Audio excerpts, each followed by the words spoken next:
সবাইকে শুভেচ্ছা। নাটোরের বাগাতিপাড়ার লোকমানপুরের এই মাঠটিতে আজকে উপস্থিত হয়েছি। আপনাদের জানানোর চেষ্টা করব এই মাঠের বিস্তারিত পরিস্থিতি নিয়ে।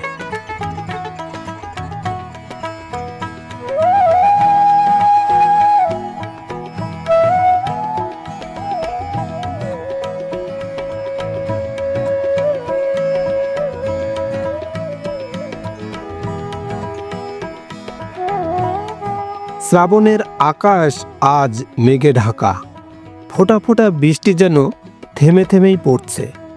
এই বৃষ্টির মধ্যেও মাঠ ফাঁকা নয়, কারণ ফসল থাকে মাঠে, আর ফসল মানেই কৃষকের জীবন। নাটোরের বাগাতিপাড়ার মাঠে আজ দেখা হয়ে গেল দীপকের সাথে, যিনি চাষ করেছেন মরিচ, পটল আর পেঁপে। এই আষাঢ় শ্রাবণ মাসেই বাড়ে মরিচের চাহিদা। দীপকের ক্ষেতে ঝুলে আছে কাঁচা মরিচ। কিন্তু মরিচ হয়েছে সুন্দর, মরিচের জমিতে তো ঘাসও হয়েছে প্রচুর। তো এই টাইমে মরিচ তো বেশ দাম হয়। হ্যাঁ, মোটামুটি দাম পাওয়া যায়, কিন্তু অতিরিক্ত সার কীটনাশকের দাম বেশির জন্য আমরা লাভবান হতে পারছি না ভাই। তাই? হ্যাঁ। মানে এখানে কতটুকু আছে জায়গা? এখানে 8% জায়গা। 8% এই আষাঢ় মাস, মানে আষাঢ় মাসে তো মরিচের চাহিদা সেই 200-500 হয়ে থাকে। হ্যাঁ। তো এই মরিচগুলো এই টাইমে উঠলে তো কৃষকের বেশ লাভ হয়। হ্যাঁ, লাভ হয়। এইখানে কি বন্যা টন্যা হয়? না, এই জায়গাতে বন্যা হয় না ভাই। প্রচণ্ড যদি বৃষ্টিপাত হয় তাহলে আশা করা যায় কিছু পরিমাণ পানি বাঁধতে পারে, পরে নিষ্কাশন হয়ে যায়। তার মানে এই জমিগুলোতে মরিচ হয়? হ্যাঁ, হয়। বেশ ভালো যে আমাদের দেশের জন্য এই মুহূর্তে মরিচ পাওয়া খুব মানে কষ্টসাধ্য ব্যাপার। এই মুহূর্তে যদি আমরা মরিচ পাই অবশ্যই ভালো আমাদের জন্য। তো দেখেন, দেখতে পাই যে মরিচ আছে গাছে, মোটামুটি গাছ নতুন আসছে গাছে মরিচ।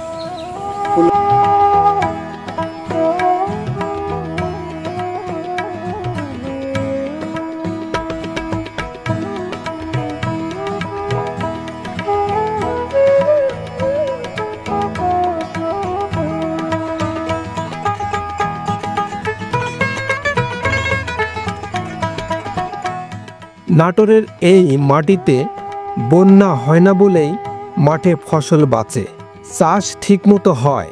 মরিচ চাষে কীটনাশক কম ব্যবহার করলে ফলন যেমন ভালো হয়, তেমনি বাজারেও থাকে চাহিদা।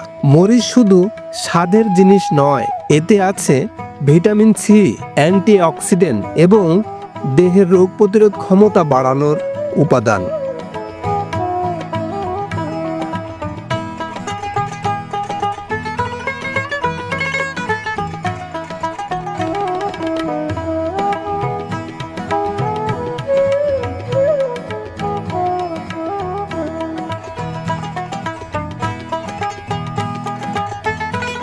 এরপর আসা যাক দীপকের পটলের ক্ষেতে। এখানে ব্যবহার হয়েছে মাচা পদ্ধতি, বাঁশ ও সুতা দিয়ে গাছকে ওঠানো হয়েছে উপরে, এতে করে আলো বাতাস প্রবেশ করে ভালোভাবে, ফলে পটলের ফলনও বেশি হয়। এগুলা ভাই যে পাতা হয়ে গেছে অতিরিক্ত, যার কারণে পটল সাদা হয়, পাতা একটু পরিষ্কার করা হচ্ছে হয়। মানে যেগুলো পুরাতন পাতা, হ্যাঁ, ওগুলো পরিষ্কার করে দেওয়া হচ্ছে যাতে রোগ জীবাণুটা একটু কম আসে।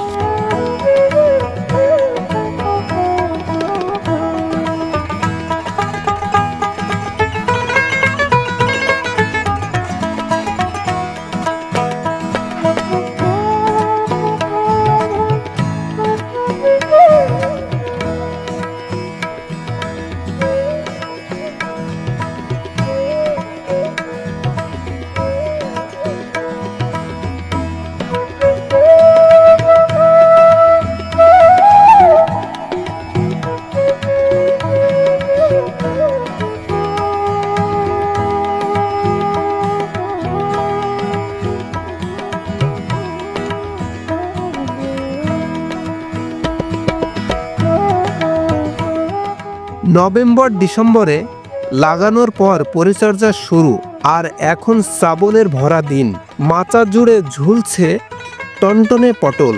দীপক জানালেন এই পটল বিক্রি তার সংসারের বড় অবলম্বন।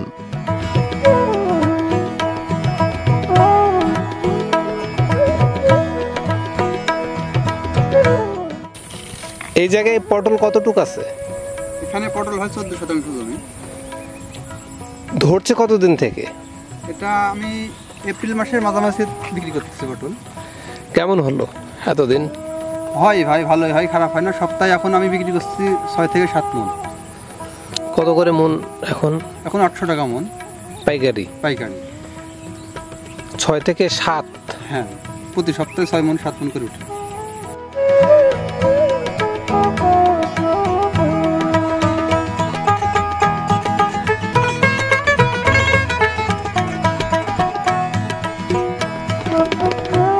পটলের যে পুষ্টিগুণ রয়েছে সেগুলো ভিটামিন এ, সি এবং মিনারেলস।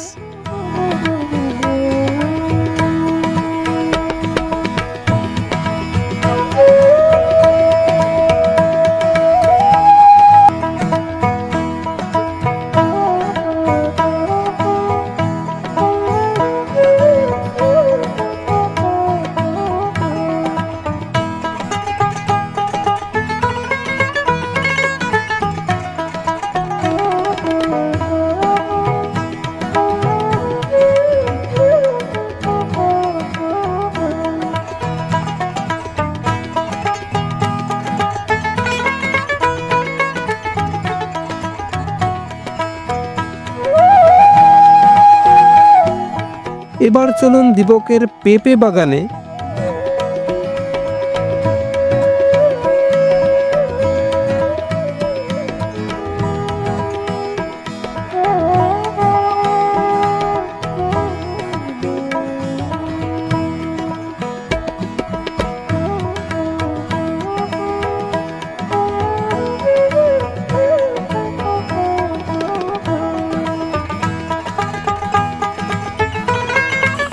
দর্শক, আমরা এই মুহূর্তে যাচ্ছি একটা পেঁপে বাগানে।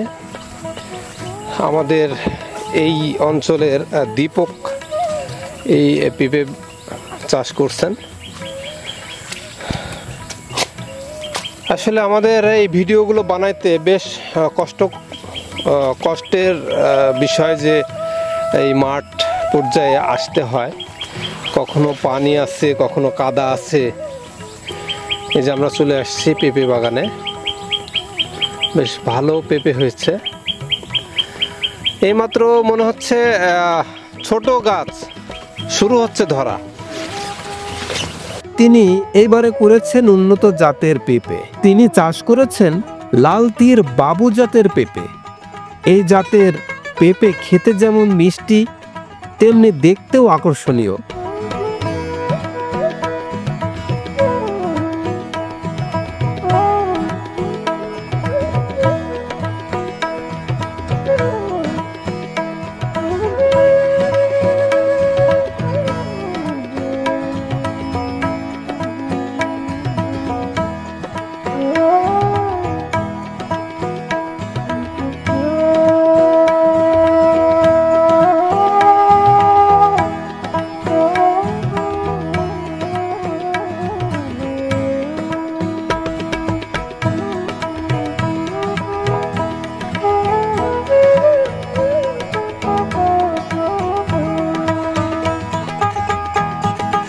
এই পেঁপেগুলোর আসলে যত্নটা কতটা বেশি করতে হয়? পেঁপের আবাদ ভাই অলস মানুষের জন্য। মাঝে মাঝে একটু পরিশ্রম করলে পেঁপের আবাদ ভালো হয়। অলস মানুষের জন্য এই পেঁপের আবাদ? হ্যাঁ। খুব বেশি পরিশ্রম লাগে না? খুব একটা পরিশ্রম নেই, মাঝে মধ্যে কীটনাশক প্রয়োগ করলে হয়। তো বন্ধুরা, আপনারা শুনলেন যে পেঁপে ফসলটাই, পেঁপে একটা ফসলই বলতে পারি, কারণ এটা ব্যাপক হারে যেহেতু চাষ হয় এবং এই পেঁপে থেকে আমরা অনেক টাকা উপার্জন করি। তো যারা একেবারেই জমি পড়ে আছে বা যাদের খুব বেশি কাজ করতে হয় না, তারা এই পেঁপের আবাদটা করতে পারেন।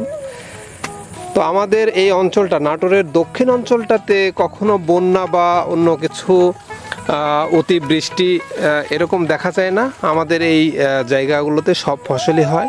যেমন এই বর্ষাকালে আপনারা দেখতে পাচ্ছেন যে মরিচের আবাদ করা হয়েছে, যা অন্যান্য অঞ্চলে এই মরিচটা কখনোই সম্ভব হয় না। তো নাটোরের এই দক্ষিণ অঞ্চলটিতে এই যেগুলো ফসল হয় সবগুলোই হয়।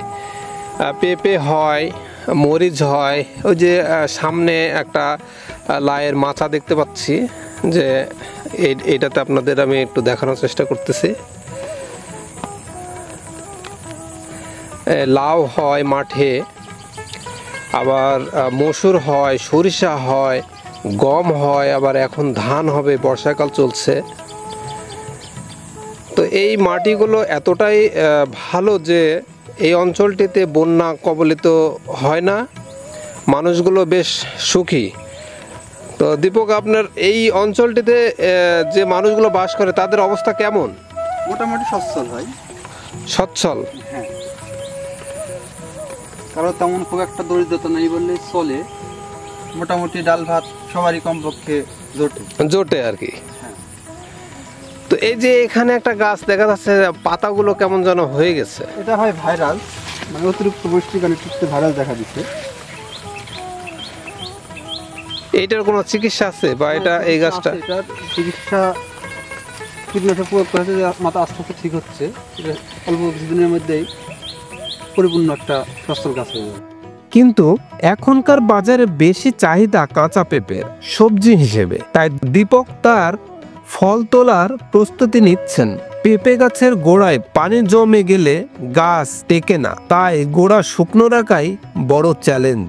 লালতির বাবু উচ্চ ফলনশীল জাত, সারা বছরই করা যায়। Vitamin A, C, papain, enzyme হজমে সহায়ক।